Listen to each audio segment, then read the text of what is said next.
mi nombre es María Luisa, soy de Nicaragua, tengo 4 años de haber salido de la carrera de psicología. Tengo 3 años siendo docente en la universidad de la que salí, que queda en la misma ciudad ¿De qué en ciudad la que sos de vivo, Nicaragua? Chinandega. ¿Diga? ¿De qué ciudad de Nicaragua? Chinandega. Chilandela. Bien. Sí. Bien. Eh, ¿Haces consultorio además de ser docente? Tengo mi consultorio, ya tiene año y 3 meses funcionando. Sí. Bien, bien. Bueno, mi nombre es Germán, yo también soy psicólogo, trabajo en consultorio y además escribo y tengo una página que se llama Decires, que bueno, ya la deben conocer. Si están visitando, si están viendo esto es que conocen la página. Así que la idea de este encuentro es empezar a generar encuentros a través de la distancia para poder pensarnos un poco en la crisis que estamos viviendo. Esta crisis generada por una epidemia sin precedentes en nuestras generaciones. ¿Cómo se está viviendo allá, María Luisa, el tema de coronavirus? ¿Cómo está todo? Pues se han aumentado los casos. Han aumentado los casos y pues las sospechas de este virus igual, y ya hay un fallecido. ¿Un fallecido en tu ciudad o en otra ciudad? No, en otra ciudad. Lo que era parte de la histeria colectiva, pues ahora sí se está haciendo más vivido, porque ahora sí lo estamos experimentando. Porque al inicio solo era murmullos o información que estaba por las redes sociales, y ahora sí lo estamos viendo, sí lo estamos viviendo, y sí ya está la alarma, el miedo, el temor a salir a la calle, el temor a estar cerca de personas, el temor a encontrarse o relacionarse con las amistades o en cualquier cosa, en el mercado, en los centros de salud, en los supermercados. Sí, ya las personas no quieren salir. Bien, ¿y el Estado qué actitud está tomando en todo esto? Aún no se ha declarado lo que es la cuarentena. Aún no han cerrado fronteras, y eso de alguna manera alarma un poco más a las personas. Tal cual, y tienen razón en estar alarmados. Vos fijate, es interesante lo que decís, porque se puede diferenciar lo que es la fantasía, o sea, un fantasma sustentado en redes virtuales, que es esto, ¿no? De supuestamente el coronavirus mata gente, y otra cuestión es cuando un miedo se torna real. ¿Qué significa? Que ya hay un fallecido. Eso que supuestamente era un fantasma cobra entidad. Entonces, esto está causando mucho temor, miedo, como te decía, lo que era una histeria colectiva de que escuchábamos y pensábamos que sí o que no, estaba como en un balance, si creer o no. Ahora que ya hay una persona fallecida y ha aumentado los casos y las sospechas de estos casos, pues es normal que las personas sientan miedo. Esto es muy Porque el parecido. miedo a la muerte no se va a detener con nada, porque es una sensación propia. Tal cual, tal cual. Esto es muy parecido a cuando aquellos pacientes en consultorio con ciertos rasgos sucesivos están constantemente fantaseando en qué podría pasar si, qué podría pasar si. Entonces uno empieza a trabajar para desarmar esos fantasmas en consultorio. Entonces, mientras son fantasmas y uno le da herramientas para desarmarlos, el paciente va. El problema se le genera cuando un fantasma pasa al mundo exterior, o sea, no es de su mente, no es inventado por ellos, pasa al mundo exterior y se vuelve real. En este caso es una enfermedad real que es mortal y que está alrededor nuestro, ¿sí? Y además de estar alrededor nuestro, lo vemos en otros países. Ese es el Entonces, punto, ¿no? vemos la cantidad de personas que han fallecido en otros países, y eso nos hace tener un temor mayor. Porque Tal siendo cual. una población con, que a diferencia de otras ciudades o de otros países, tienen una mayor población y estas mueren. Entonces nosotros en ser una población menor igual vamos a morir y puede aumentar los casos porque la medicina, la atención no es como en otros países. ¿En qué sentido, María Luisa? Falta bastante conciencia de parte del gobierno quizás, o de la misma población muchas veces en la economía o la inversión para lo que es la medicina, para lo que es la atención en salud. Es una pena, ¿no? Realmente genera temor porque si en países del primer mundo, que supuestamente tienen recursos, igual eso lo vamos a poner entre paréntesis, porque no necesariamente que tengan recursos significa que lo inviertan en salud, que es un poco lo que pasó en Italia, por lo que he leído, ¿no? Un país de primer mundo con muchos recursos y sin embargo una floja inversión en salud, están viviendo lo que están viviendo, ¿no? Una pesadilla. Pero es cierto, países más pobres, estas enfermedades van a generar un impacto complicado. De hecho, esa es una de las justificaciones que nos ha dado el gobierno en el hecho de cerrar fronteras cuando el país de alguna manera genera dinero en la entrada y salida, en la exportación. Tal cual, bueno. Es difícil tomar esa decisión y decir se van a cerrar las fronteras cuando es un medio de subsistencia. Es una cuestión de elección acá. La prioridad es o la economía o la salud. Entonces, ¿qué se hace? Acá en la Argentina, cuestión que desde lo personal comparto, se está priorizando la salud. Lo económico se está viniendo hacia abajo, pero se está priorizando la salud. Porque, a ver, es una cuestión de lógica, ¿no? Si se mueren un montón de personas, de todas formas va a haber costo económico y perdés vidas, que es terrible. Sí, entonces es un problema. Es un problema y lo estamos viviendo. No podemos decirle a las personas no tengan miedo o el gobierno sí está haciendo cosas buenas o el gobierno está haciendo cosas malas, porque también cada persona tiene su verdad. Entonces, si a mí me parece bien, si a mí me parece bien lo que el gobierno hace, pues voy a estar bien. Pero si a mí no me parece correcto, me va a incomodar. Entonces, como cada persona tiene su criterio, no podemos ir en contra de eso. Totalmente, Entonces, pero... no hacer este virus, esta enfermedad en cuestión de política, y eso es lo que se ha tratado. Se ha tratado de vivir más allá en socializar y en empatizar, en que estamos viviendo una realidad, que esto lo viven todas clases de personas y en cualquier país. Entonces, desde ese punto es que se aborda a las personas en general. O esa es la manera en que yo lo he hecho. Es fantástico independizar esto de la política.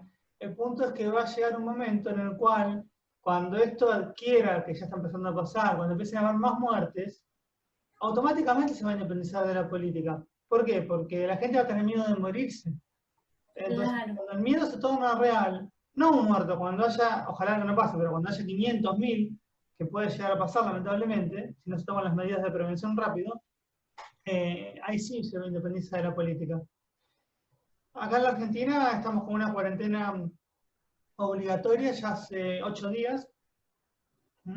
Cuarentena obligatoria significa que solamente se sostiene abiertos algunos rubros por excepción. ¿A qué me refiero? Está abiertos locales de comida, ya sea verdulerías, frutas, donde venden comida preparada, ¿no es cierto?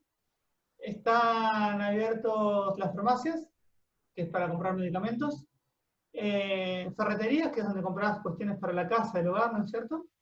Y centros de salud para tratar justamente el coronavirus. Después, todo lo demás hay orden de cierre. No puedes circular por la calle, o sea, puedes circular nada más que para ir a comprar comida y volver. Pues ese es otro problema aquí.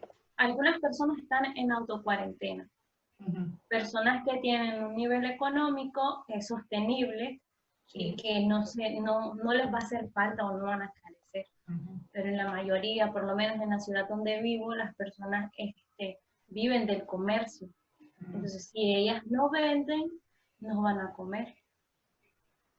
Y no hay, acá en Argentina lo que está empezando a pasar es que a la gente que tiene menos, el Estado está empezando a subvencionarla, porque no está pudiendo trabajar. Allá desde el Estado no es posible una política así. No. En El Salvador escuché también que están haciendo algo parecido, ¿puede ser? Sí, creo que sí, según lo que he leído. Sí.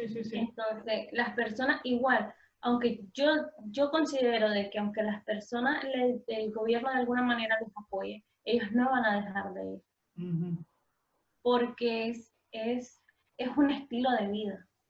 Ajá. Las personas llegan desde muy temprano y se van tarde, o sea, no pasan tiempo en su casa.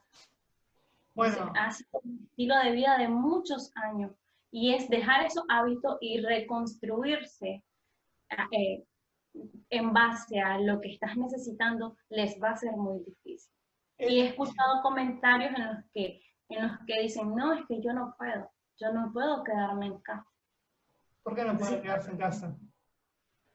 También las cuestiones de hábitos, de costumbres, desestructurar a estas personas va a ser muy difícil, aún así con el temor de morir.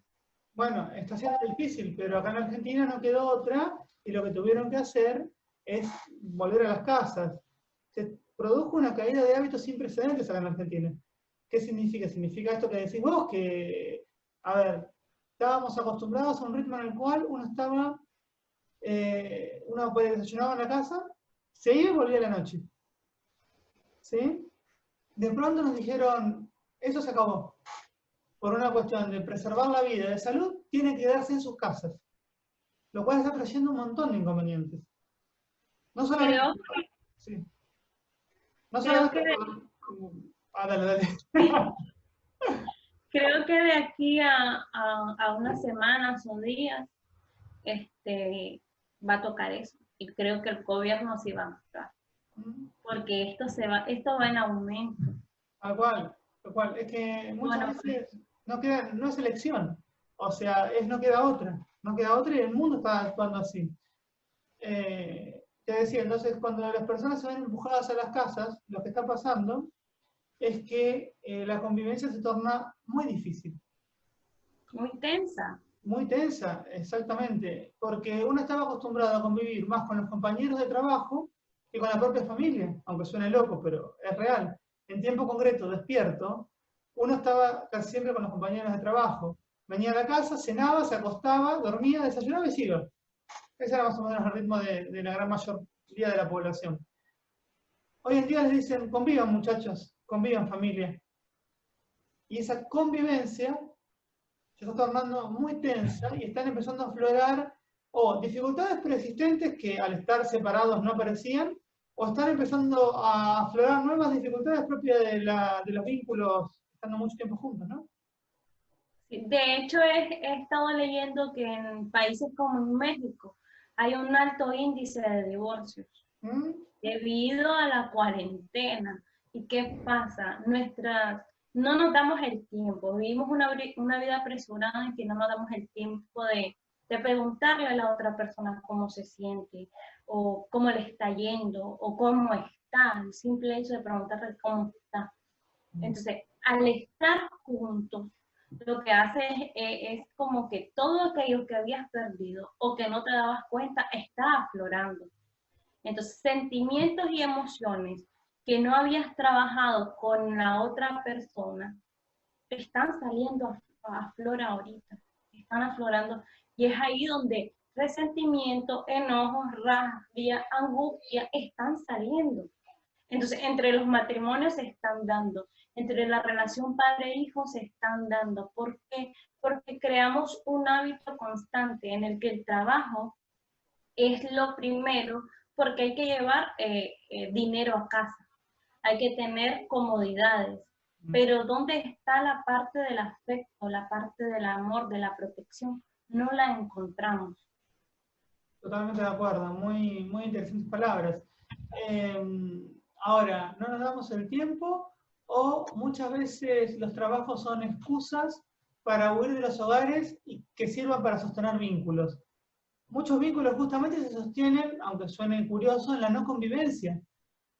¿Por qué? Porque los trabajos y el capitalismo, el sistema funciona como una excusa con la vorágine, como para que vínculos se sostengan en el tiempo, que terminen siendo sociedades económicas y no vínculos emocionales.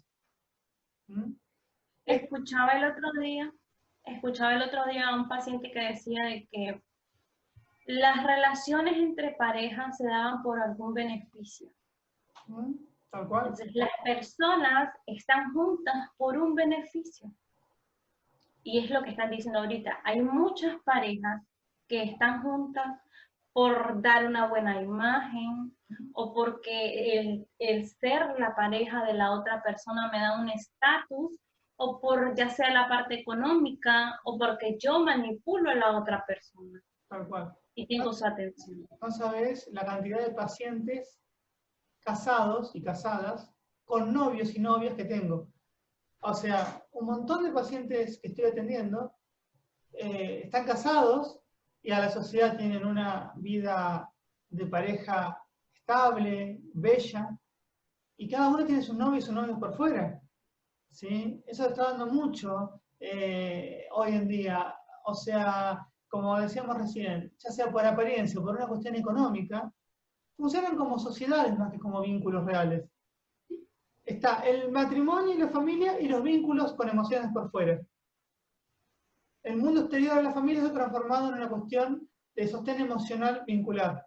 Entonces, ¿qué pasa? Cuando entran en cuarentena, que es otro punto que también debe estar pasando, entran en cuarentena y al anularse el mundo externo, esos vínculos que les permitían el sostén emocional están anulados y tienen que obligarse a convivir con los que son sociedad conyugal, no con los que son sustento emocional.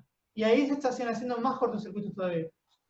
Y es ahí donde encuentran un vacío. Exacto.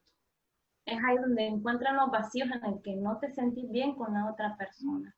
Ni hablar, ni relacionarte, ni estar cerca de la otra persona, porque no hay un vínculo afectivo. Exactamente. Y el vacío lleva a muchísimas cuestiones de angustia, de ansiedad, de tensión. Se producen cortocircuitos en los hogares en este momento que están siendo muy complicados. Sí. Entonces, este es el problema que estamos viviendo por la cuarentena y por esta pandemia. Podríamos decir, se aprovecharía esta cuarentena o qué de beneficioso podríamos sacar de todo esto, de toda esta epidemia, o más bien de toda esta pandemia que estamos viviendo. Y es eso, el cultivar relaciones en la familia. El si yo no hacía algo, el si yo no preguntaba cómo estaba mi mamá, o si yo no me interesaba por saber cómo estaba mi pareja, pues es momento de hacerlo y de darme cuenta en cuáles eran mis fallas para luego poder decirle a la otra persona cuáles son sus fallas. Porque ¿qué es lo que hacemos? Vemos hacia afuera, o sea, la otra persona está mal, la otra persona no comprende, la otra persona no cuida, pero no nos estamos dando cuenta de lo que nosotros nos estamos haciendo. Entonces es hacer una introspección, conocernos a nosotros mismos, encontrarnos y también mejorar las relaciones en la familia, en el hogar. Está fantástico, me encanta lo que decís, me encanta lo que decís. Por cómo funciona el ser humano, suena utópico. A mí me encantaría que pase, pero comparto plenamente todo lo que estás diciendo. Me da la sensación, ojalá me equivoque, que como es el ser humano, después de esto, el primer mes va a estar sensible, el primer mes que se levanta la cuarentena, que pasa el coronavirus. Después del primer mes, cuando entra en el ritmo cotidiano y empieza a trabajar otra vez, va a empezar a funcionar ciertos mecanismos psíquicos de anulación, de negación, que van a hacer que se intenten posicionar como antes. Y ahí es muy importante los espacios como los nuestros, de los consultorios, porque creo que lo mejor que nos puede dejar una epidemia como esta es la posibilidad de reposicionarnos. El reposicionamiento subjetivo tiene que ser algo que, no en todos, pero en algunas personas al menos, tengo la esperanza de que haga un poquito de marca. Me encantaría que pase lo que vos decís, pero va a ser difícil.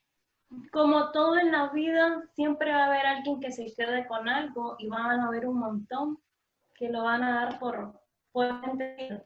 Pero con que un 10% de toda la población se reconozca y pueda mejorar, pues eso va a ser satisfactorio. Totalmente de acuerdo. Aunque sea un pequeño porcentaje, va a sumar un montón.